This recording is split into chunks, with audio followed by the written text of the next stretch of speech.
Welcome back, all of you. Yep. So we done this question at the break. Come on. Yeah. What do you have in the morning? You said you had something in the morning at school, isn't it? Yeah, I messaged you. It was like a send-off thing for year 12s. So it's a sort of a half day, like few hours there. Yeah. Then you're done? No more? Yeah. Okay, No cool, more. cool, That's cool. it. All right, this is done. All right, I think we'll try. This is not too bad. Can we try maybe all of you? Question number 46. Take active, you can use calculator. Let's get my cash. All right, question 46. All right, so given the equation, maximum temperature. I mean, how do you find the maximum temperature? Usually, if they ask the maximum, they're asking the time though. But if the question asks you to find the maximum temperature, how do you find it? Isn't it just the amplitude plus whatever y transition? Exactly. Or else you can use this technique. I think I explained a few times in the classes as well. If you do sine,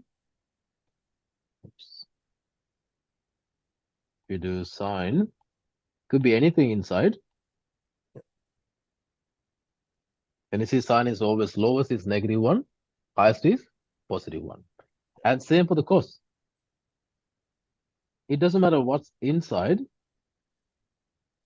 always between -1 to 1. So if you want to find the highest and lowest, one of the easiest ways you can do, grab this section. If you make that equal to 1, what's the answer? Y is equals to 9 minus 5 times 1. What's the answer? 4. And then, can you make that equal to -1? What's the answer? 14, right? 14. So out of these two answers, what's your max? What's your min? So this is your minimum. That's your maximum. Yeah. That's another way to find the max and the min. But in this question, I don't think they're asking that. They're asking, yeah, when maximum happens, what's the time? So the easiest technique to find the max here, we make that whole thing equal to what? -1. I'll grab that section, which is we said that sine pi t over 12, we make it equal -1. Is that true? Then tell me, sine something is -1 on the exact value. What is it? Sine something is -1. 90? Sine -1? Oh, my bad. 270, isn't it? 270. Oh, yeah. Which is the 3 pi over 2. So what I can do, this whole thing is same as what? 3 pi over 2. And that's why pi t over 12 should be equals to 3 pi over 2.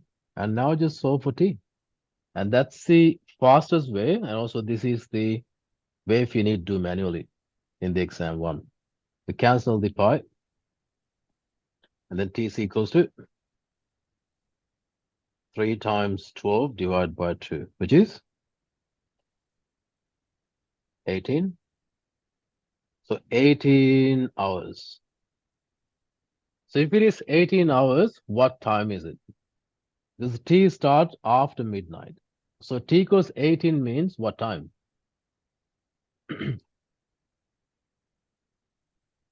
Okay.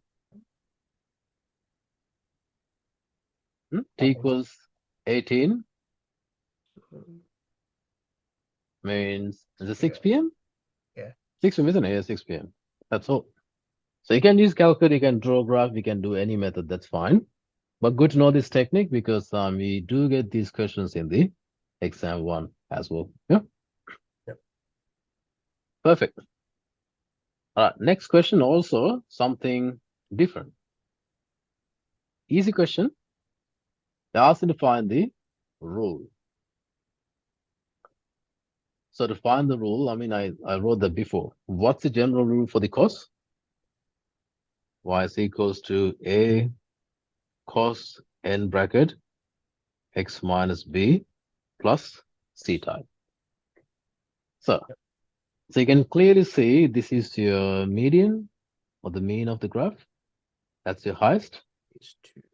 That's your lowest. So using that, what you can find easily? C value. 2. What's the C value? C value is what? C value is? Plus 1, C sorry. value is 1. Because usually for the cos graph or the sine graph, the middle is at x-axis. Can you see this one like lifted by 1? And that's your vertical translation. So definitely the answer wise, which ones are incorrect? This is incorrect. That's incorrect. The 3 options now. And then how about the amplitude? Amplitude. Amp is a gap from the median to the highest or the median to the lowest. What's the gap? This gap is going to be 2, isn't it? Yeah. So 2. I think all the answers got 2. That's fine. Yeah. And then Yeah. is a sine or cos graph? No. It's a What? cos, which is It's you can cos. remove this one. Ah. You got 2 options left. So all we had to do is find the period. Sorry, find the n value. Isn't it? To find the n, what do you need? The period. Can someone tell me what's the period for this graph? You can put a chat or you can tell me.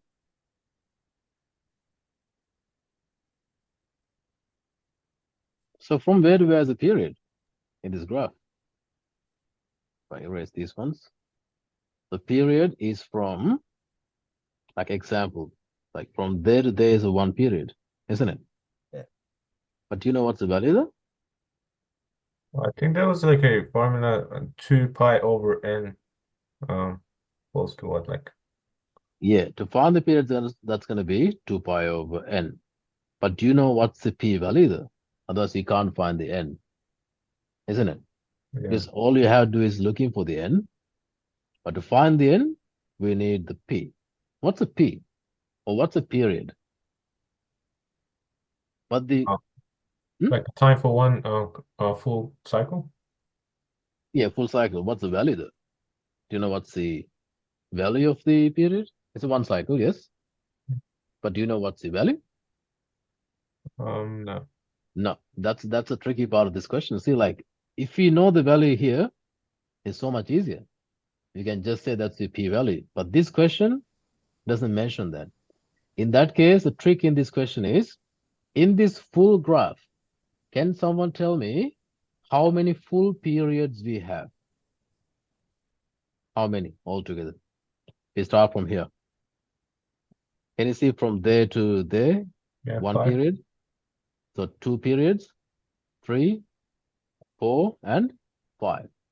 So if it is 5 periods, what's the total value? What's the gap? What's the gap from -1 to 1? This is -1. That's 1. What's the gap or the difference between them? Yeah. 2. 2 is the gap. 5 periods equals 2. How do you find 1 period? 2 divided by 5. See, that's a period. The rest of them are easy, but that's the confusion in this question. And then use that period into here to get the answer, which is 2 over 5 is equals to 2 pi over n. Simplify. So cancel the 2 and n is equals to pi over 5. Is it pi over 5? No, so 5 pi. My bad. Yeah. 5 pi. So answer is just the A. See, something to think. So hard, it's just a thinking. Is that clear, all of you? Yeah. Cool. 48 for homework. I'll write the answer. You can try them. 48D. So those ones you can try them by yourself. Cool. Can we try question 49, asking general solutions, but can you try with the CAS? I want to see what you get on the CAS and how do you recognize the answer. Asking general solutions. So you can't find precise answers. The reason, the domain is missing.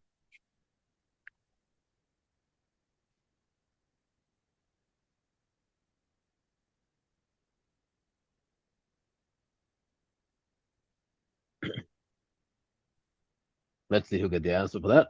Question 49.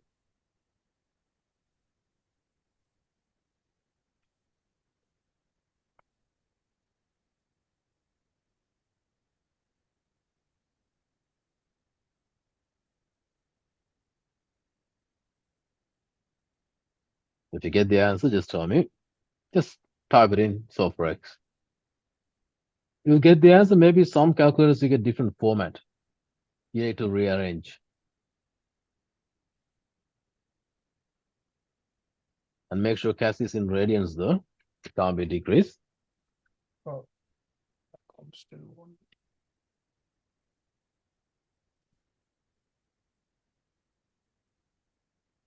I got pi constant over 2 plus pi over 12. For that one. Which answer is it?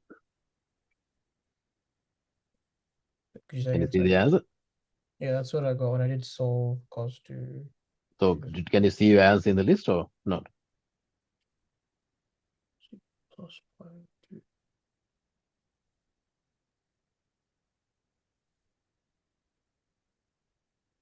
Anyone got the answer by CAS like straight away? Or need to rearrange? I'll write your answer, Hemant. What did you get? X equals? X equals pi constant. So I'm assuming it's pi Pi n. over Yep. 2. So pi n and then over 2. plus- yeah, and then plus pi over 12. So it's either Yep, it's either D or 3. it's either C, D, or E, right? Yeah. And then I told you which one to pick last time. D. D, exactly. Because as the- your K or the N has to be an integer. It can't be N, it can't be R. See, that has to be precise. All of you happy with it? No questions? All set? All right. Let's try 50. I think I tried this question recently, but it's okay. If you haven't done it, try it again. F of x equals to a sine x plus c. Forget about the plus c. I just draw the graph for the basic one, which is the sine x, a sine x. Maybe this is your graph. See, this is a, that's a negative a. That's the graph. Then what's the question asking?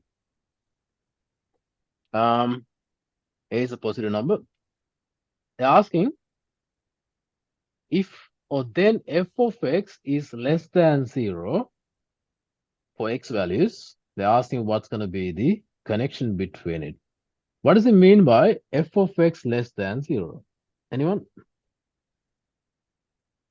F of x less than 0 means your y value has to be negative. What does it mean? Your graph has to be below the x-axis. Note that down clearly. So this means your graph is below the x-axis. So at this stage, is your graph above or below the x-axis? At this stage, part is above, another part is below. But if you really want your graph to get below the x-axis, what are you going to do? You drag this graph below, isn't it? Which is vertical translation, which way? Downwards.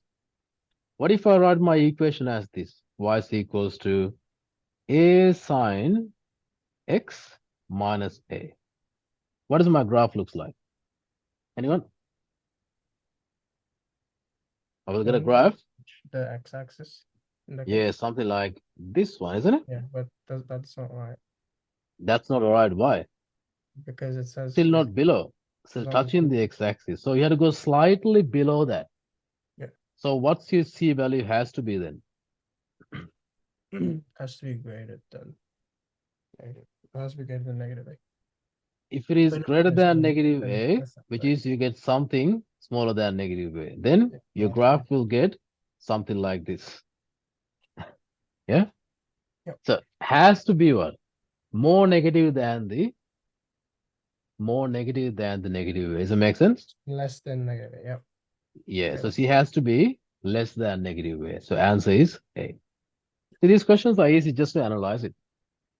And that's the technique. C has to be a bit more than negative way. But more than means which way though? Negative side. So negative.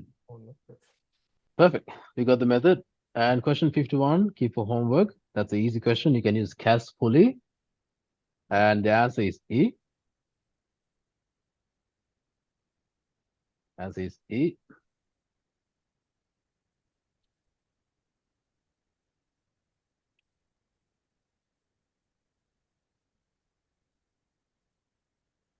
And this one, that's okay. You can keep for homework. I want to go to question number.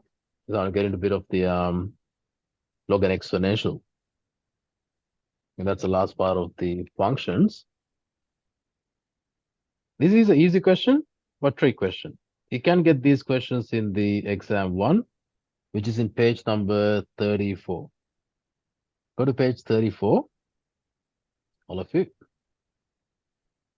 Page 34. This question. It's exam 1. Think and tell me, how do you simplify this? Easy, but easy enough to do mistakes. How do you simplify this?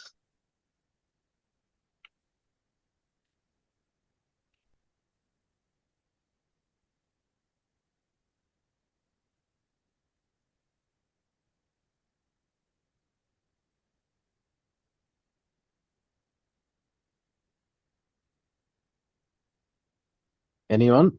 What's your first step? Okay, I'm going to ask now. Nalin, what's the first thing you do?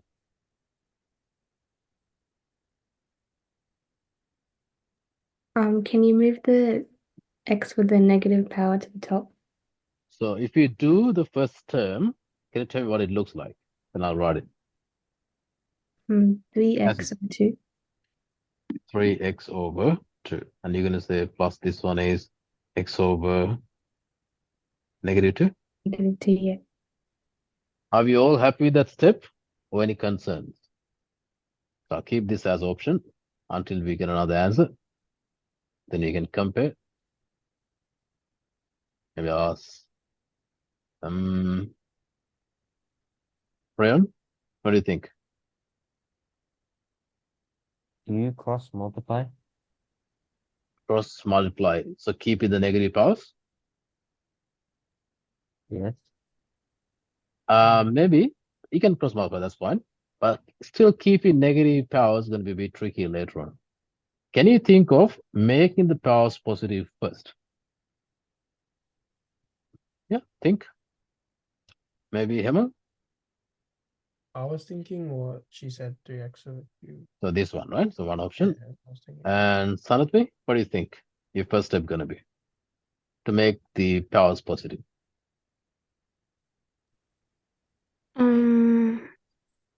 I was gonna do like the multiplying thing. Multiply, but still you try to keep the negative powers, isn't it? Yeah. But it's so much easier if you make your powers positive. So, because at some stage later on, you have to make your powers positive again. And then you have the same question, isn't it?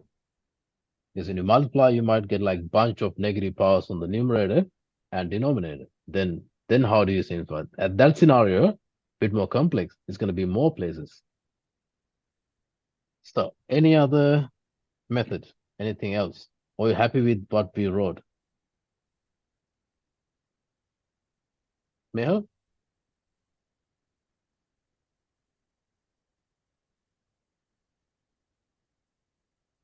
Are you happy with the answer here? Yes?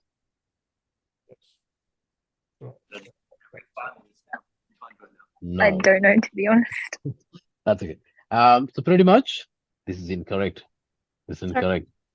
Could you Hmm? like turn it into a fraction, the bottom x, or no? You can I write? Can you tell me what to write? I'll write it. Like 3 over like 1 over x plus 2. 1 over x plus 2. And that's the method. Yes. See, like, rather than think, because we always try to think as a whole. You don't have to. Just think individually. If you just look at x to the power -1 means what? 1 over x.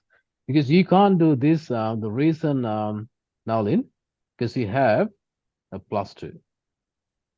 If you have multiplication with a number or no number there, you can easily flip this onto the numerator. Okay? And that's the reason you can't do that. So now, yeah, we try the other method, which is the do individually. So 3 over 1 over x plus 2. And I'll keep the other one. I'll just do this side first. And then get the common denominator for the denominator, which is 1 plus 2x. And then double division means goes to the top. It becomes 3x divided by 1 plus 2x. See that? And then if you really think enough, you can write the answer straight away without doing any working out. What's the answer? Let's see if you can tell any one of you. Without doing any working out, you can write the other section. Same technique. What is it?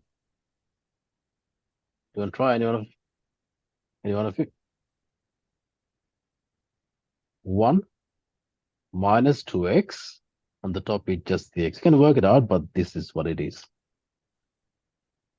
And then something you can see now, if you want, you can do the common denominator. And at this stage, there's no negative powers, isn't it? I'm not going to do the whole question, but there onwards, you can just get the common denominator, get the answer. Is that clear, all of you?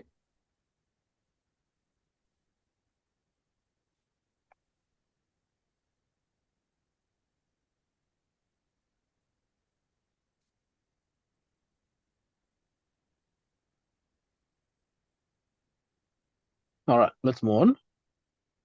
Try the 56. I just pick one single question from section just to make sure you know the method.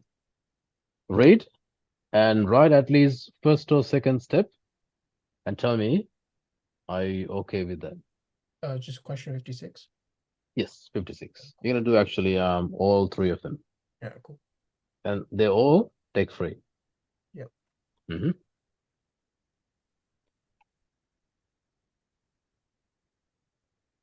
But we have done these sort of questions before, and somehow this equation turned into a quadratic form.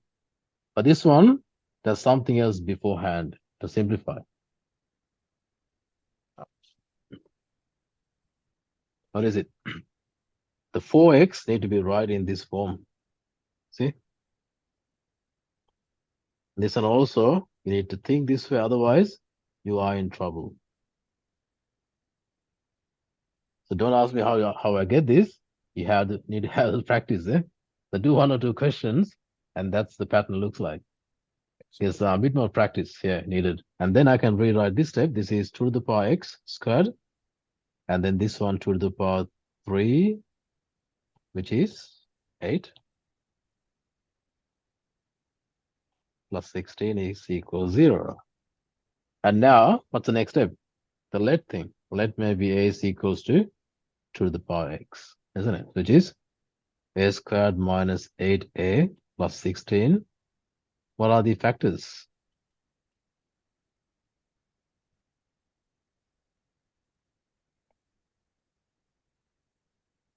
Factors are,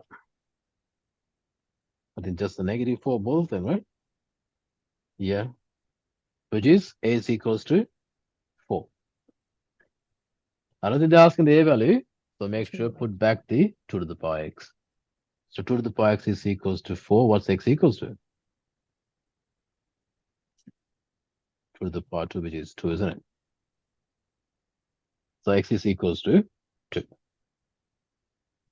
Anyone can ask questions, right? So if you think you didn't get the method or any question, just ask straight away. So I'm happy to explain a bit more if needed.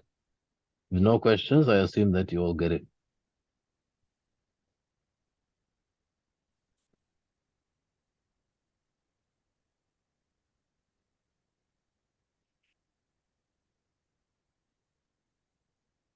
Not the done and hurry. Question 57. We need to solve for x. What do you think the method? What can we do? 57.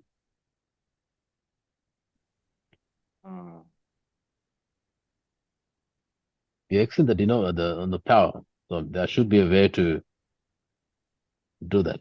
Is it to find the x? Anything we can try? You make it into a log. Making into a log? You mean the conversion? Yeah. Oh, wait. Yeah. Yeah. Yeah. Conversion won't work if it is a inequality. We write clearly. If it's an equation or inequality, do not do the log conversion. There's another method I explained. No one can remember. If it is inequality, what's the method? Taking log in both sides. If it is inequality, try the taking log on both sides. You can just put any base you want, up to you. I can put e base, doesn't matter. Okay. So technique is just get the log on board for both sides. Any base, it doesn't really matter. See that? And then if you are power with the log, what can you do? You can bring to the front. Now it's easy, see? X times log e base 5 less than or equals to log e base 7. Then x is less than or equals to log e base 7 divided by log e base 5. See? That's done. The reason I said don't do the conversion, because sometimes the sign is changing. It can be greater, it can be less. So you don't know which way to put it. But if you're using this technique, it's more precise. More precise. That's why if you see any sort of inequality sign, so don't do the conversion.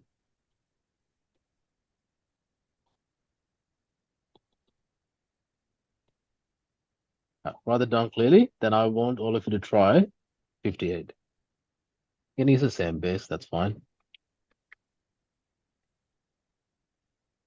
Try the 58 and tell me the answer once you get it.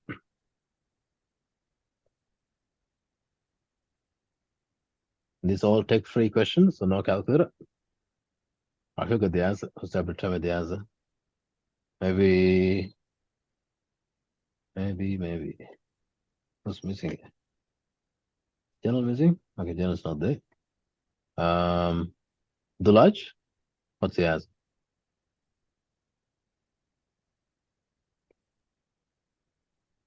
X is less than or equal to log e 1.4 over log e 0.5. Log e 1.4 over log e 0.5. That's good. With one small mistake. Can someone fix that little mistake? That's good. Dulaj, like, literally there. There's one tiny mistake. Can someone fix that mistake? Kale?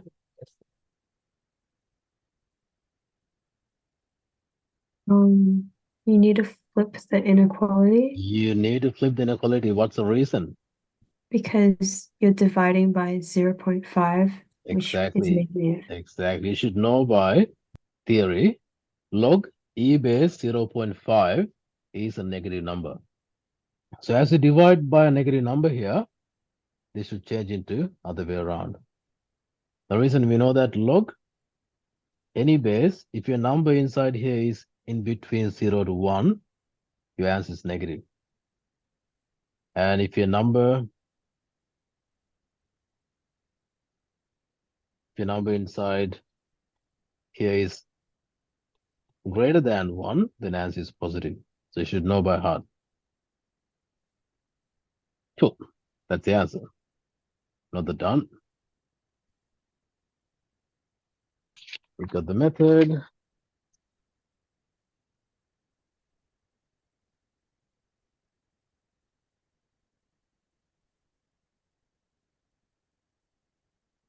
All right, let's move on.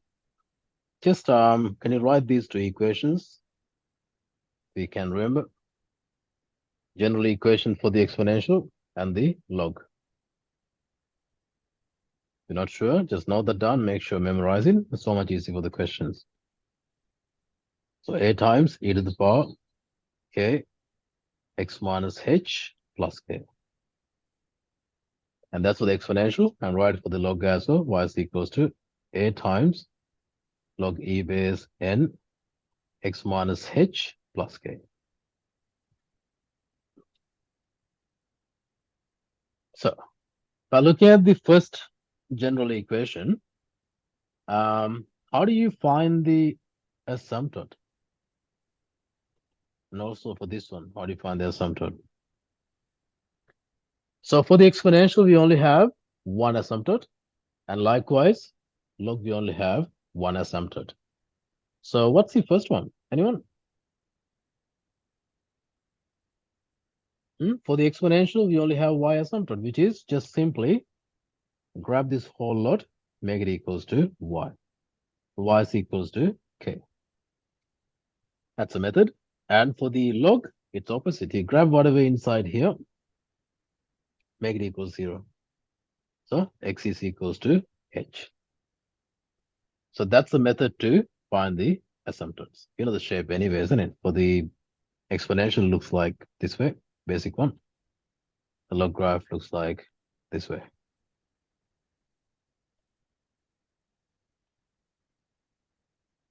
And usually log and exponential, these are inverse to each other.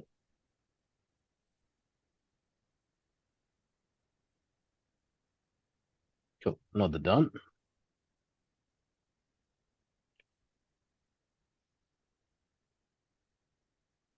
Let's try a full question, maybe finish writing it. Right. Yep. So writing, yeah.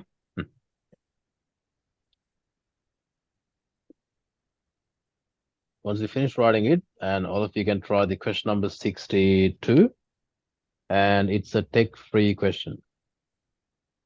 The tech-free question.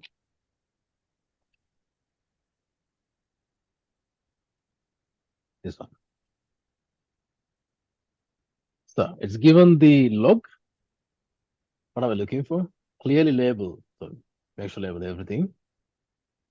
For this equation, if you want to find the asymptote, Sanatvi, what's the asymptote for this one, for the log graph?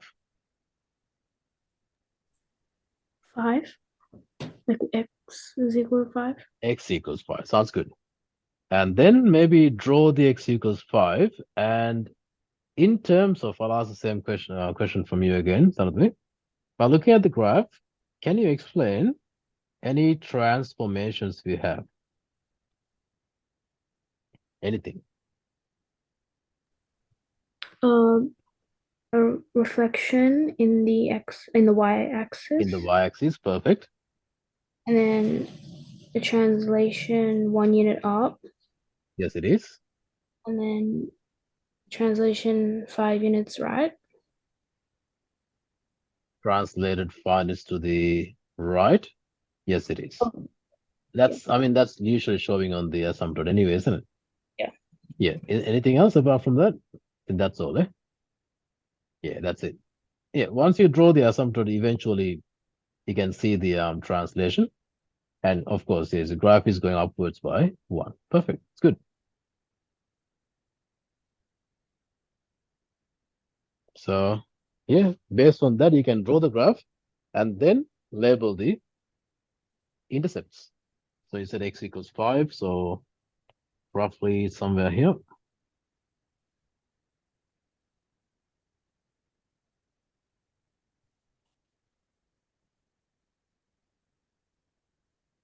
And then usual graph for the log is this way, but you said it's reflecting on the y-axis, so flipping this way. So you end up getting something like this one, but clarify the intercepts afterwards. That's the shape. And define this intercept as well as this one.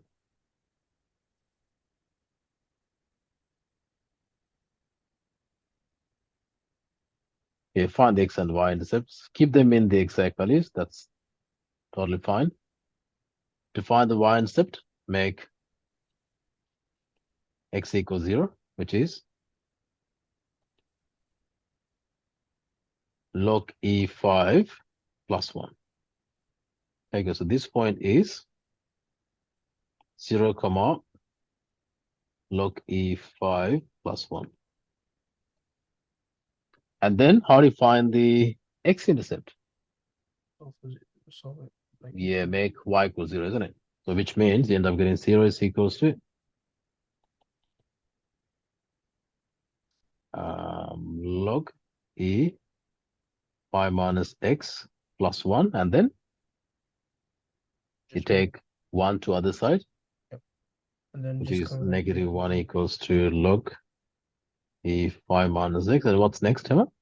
And then e to the power of just convert it Exactly. E to the power of negative 1 is equals to 5 minus 5 minus x, and then just x. make x a subject. You can Yeah. switch them around. X is equals to 5 minus 1 1 over e. Yeah. Perfect. So this point is going to be 5 minus 1 over e, comma 0, done with the full marks. So that's what the question is expecting, that level.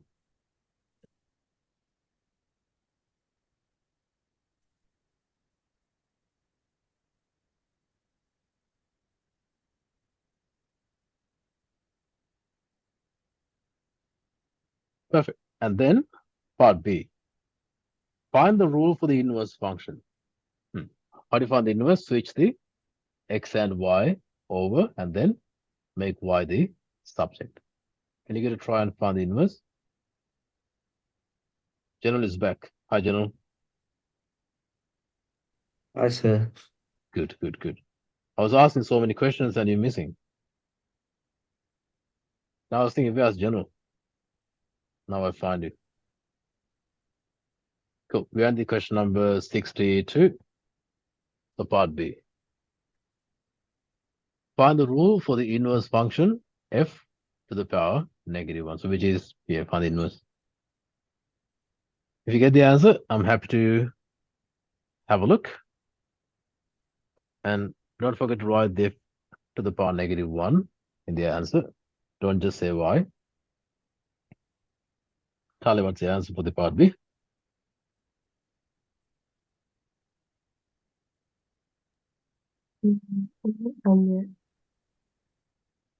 So doing it or you got it? 5 minus 1 over e to the power of x plus 1. 5 minus e to the power Like 1 over e to the power of x minus 1. e to the power x. You do have 1 minus, is it? 1 over, is it? Whatever. Maybe a little mistake or maybe different order. Yeah, I mean, they can write differently, no issues. So first we did was switching them around, right? So x is equals to, I'll quickly try that anyway. So log e base 5 minus y plus 1. Take 1 to other side. my bad. No, not 1 over. Oh, yeah, It's just e to the power, yeah. that's okay. So answer now, just convert it, which is e to the power x minus 1 is equals to this one, isn't it? And then Yeah. y is equals to 5 minus e to the power x minus 1. Perfect. And that's your f inverse x. Is that clear, all of it? No, because I just thought, because the previous question we were trying to find 0, so I just modeled that up. Ah, yeah. Yeah. Yeah, it's a conversion. Yeah. Perfect. All good. Let's move on. So this question I'll keep for homework. Question 63. That's quite a long question, but it's easy. Is it fully take active? You can use a CAS. Give it a try. I want to go through page number 40, which is here. I'm not 40, sorry. I'll go through the page number 39. Bit of basics. I think we have done them before. And this is about the getting the gradient graphs using the original graph. I mean, is that table make sense? If you have the quartic, the gradient becomes the cubic y. Because if you do like y is equals x to the power 4, what's your dy over dx? 4 x to the power 3. So this is quartic becomes cubic function.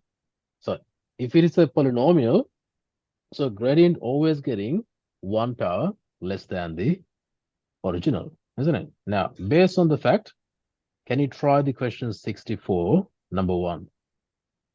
So given graph is y versus x, asking to find the gradient. All right, so tell me about it. Tell me something about the gradient in this question. Anything that you know about the gradient. I'm ready. Anyone? Have anything that you can say about the gradient? It's a, Which is? Right, what is it? it's a constant. Is a constant. Perfect. What else? It's a constant. It's a straight line. Anything else? Positive. Positive. Positive. Sounds good. Anything else? It's a constant. Positive. And if I make it easier, you can find the value of that. What's your gradient? It's the rise or run, isn't it? So it's the 1 and the 2 there, which is 1 over 2. See? That's equals to 1 over 2. Rise or run, which is 1 divided by 2. So we got 3 facts about the gradient. So all you have to do is draw a new axis. Don't draw on the top of the same graph. Do a new one. This is called the y dash. And that's called the x. Y dash means the gradient. Y dash means the gradient. And then all you have to do is this y dash means your gradient axis. So this half must be on that axis. So just label the half on the axis. And as we said, it's a constant. No matter what's the x value, your graph is going to be parallel to x-axis. Because regardless of the x value, your gradient is a constant. So that's the answer for the first one. See, positive means above the x-axis. I'll do another diagram afterwards. So I'll explain a bit more about it. The first one is the easy question. I mean, these questions are more towards the short answers as well as a multiple choice. Rarely see these ones in the exam too extended. So more towards the short answers and the multiple choice.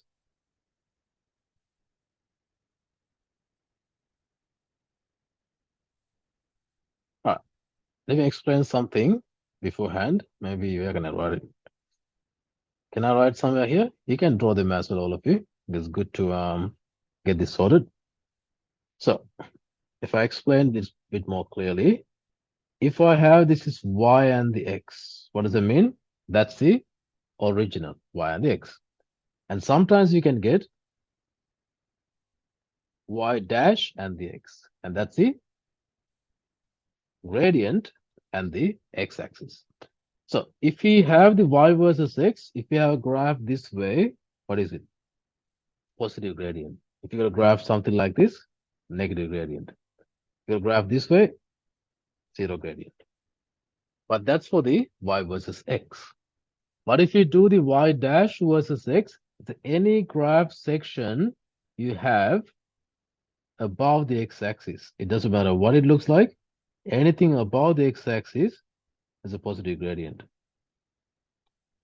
Anything below the x-axis, negative gradient. Anything on the x-axis, 0 gradient.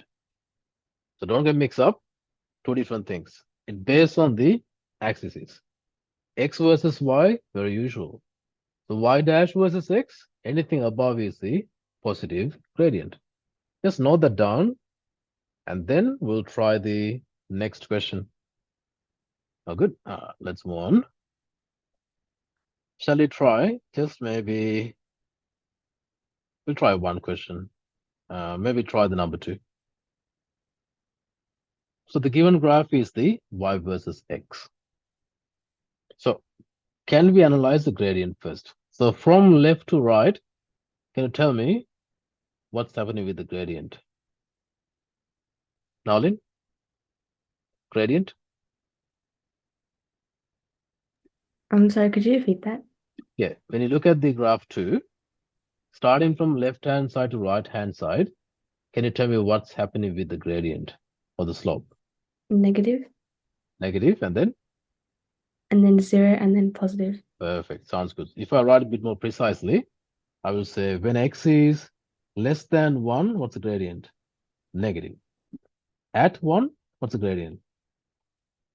0. Then greater than 1, which is positive. So if you draw the graph reflecting these options, then that's fine. Let's give it a try now. I'll do it here.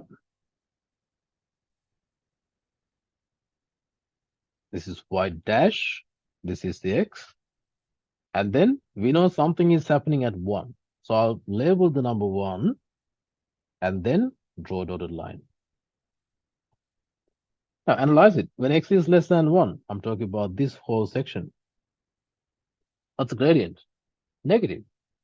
We know gradient negative means we are below the x-axis. So we are here. And then at x equals 1 is a 0. And then greater than 1. So we're talking about this whole section. What's the gradient? Positive, which is above the x-axis. So which is you can clearly see the regions that the graph is going through. Now, looking at the given graph, what do you call this shape? General, what do you call this shape? Sorry, sir. What do you call this shape of the graph? Parabola. What is parabola? So what are you expecting as a gradient? Oh, varying. Oh, you mean like that one? Yeah, it's yeah. negative gradient. Yeah, what are you expecting as the graph? This is a quadratic. Oh, the gradient, linear.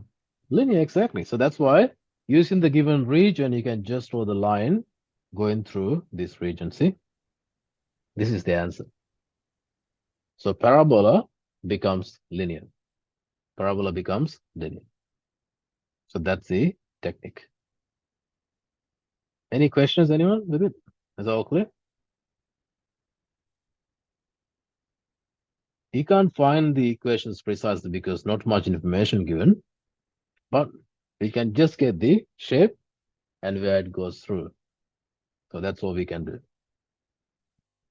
Note that down, but number 3, keep for homework.